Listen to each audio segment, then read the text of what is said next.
Pink clam! You've probably had your own fair share of ideas for inventions. What was it? Was it useful like a toaster that butters your bread? Pointless like a device that creates clean water for struggling people in Africa? Oh, wait, I mean that the other way around. Or maybe something the whole world could use, like a device that mutes your girlfriend's nagging. What do you mean by that? Get out of here, I'm working. Whatever it is you thought of inventing, I can tell you something you certainly never thought of. That the same thing you invented to change the world would be the same thing to change your life. Not by giving you massive success or fame, but by unaliving you. Here is a list of people throughout history who have been unalived by their very own inventions.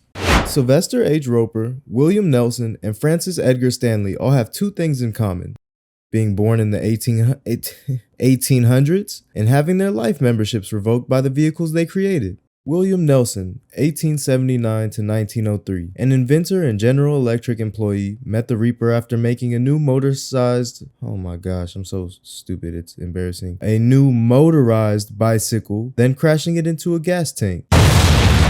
Just kidding, he actually went out way less cool. During a test run with his prototype bike, he just, well, sort of fell off. Francis Edgar Stanley, 1849 to 1918, co-founder of the Stanley Steamer. Just to clarify, Stanley Steamer car, because I know you were thinking 1-800-STEAMER, Stanley Steamer gets carpet clean. Stanley paid the piper when he swerved his Stanley Steamer automobile out of the way of farm wagons on the road and directly into a woodpile. Sylvester Roper is sort of an exception because although he did unalive in the automobile he created, it's unknown if he had a heart attack from the accident and that deleted him, or if the heart attack is what caused the accident in the first place. This next group of guys got together and said, "Psh, cars."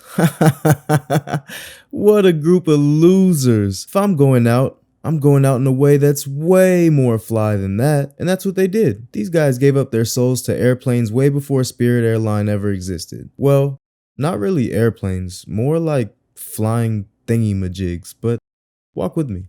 Jean-Francois, their stupid name, 1754 to 1785, was attempting to use his invention, the Rosier balloon, to be the first person to fly across the English Channel. Well, he didn't make it across. The balloon suddenly caught fire, deflated, and crashed. But he was the first person in history to ever be unalived in an air crash, which is still pretty cool if you ask me. These two are just bonuses that I guess could be in this group since it is technically air travel. They're also really funny in a Generation Z or numb to the shock of people's demise kind of way. Robert Cocking, 1776 to 1837, made his own version of the parachute. It actually looks pretty cool if you ask me. I'm sure it worked great too. So what's the problem then? Only that when Cocking made the parachute, he forgot to add to the calculations the weight of the parachute itself. Robert Cocking, during an attempt at using the parachute, came hurtling down way faster than anticipated. He was delivered to heaven's gates upon impact. Franz Reichel, 1879 to 1912, was a French tailor who thought to himself, you know what the world's missing? Coats that you can use to parachute. Yeah, parachute coats. Definitely what the world needs. And then, well, he made one. I admit, this does look like something you'd see in a Rick Owens runway show, but what the heck, man? Why? Anyway, I'll speed through this. He wanted to test out his new coat by jumping it off the Eiffel Tower. Local authorities only let him do it because he promised he would put a dummy inside the parachute coat to test it. Little do they know, the only dummy going in that suit that day was him. He jumped off that Eiffel and plummeted to his demise. And even though it happened over 100 years ago, there's a video of it. Seriously, look it up. First person to ever unalive on camera. And so we covered land, we covered air, so naturally what's next is to cover your mouth with your elbow when you cough, everybody do the Dracula, or sea. Yeah, probably covering sea would be the next in line. Henry Stanley, 1644 to 1703, designed and built the first ever offshore lighthouse.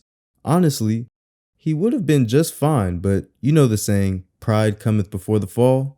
And Henry was a little too proud of what he built. Well, a lot too proud. Unprovoked, Stanley decided to prove just how great his craftsmanship was by staying inside of his offshore lighthouse during the Great Storm of 1703.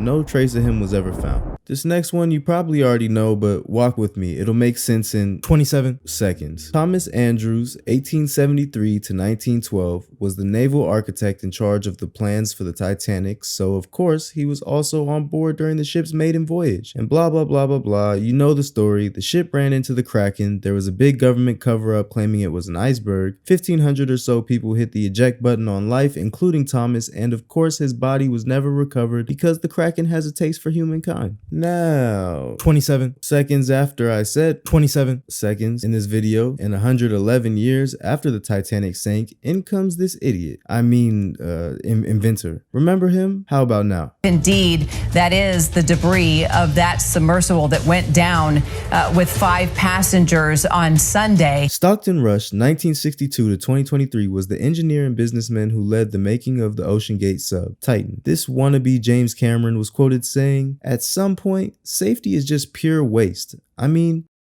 if you just want to be safe, don't get out of bed. Don't get in your car. Don't do anything." Well, I wish the crew members on board the Titan didn't get out of bed, get in their cars, or do anything.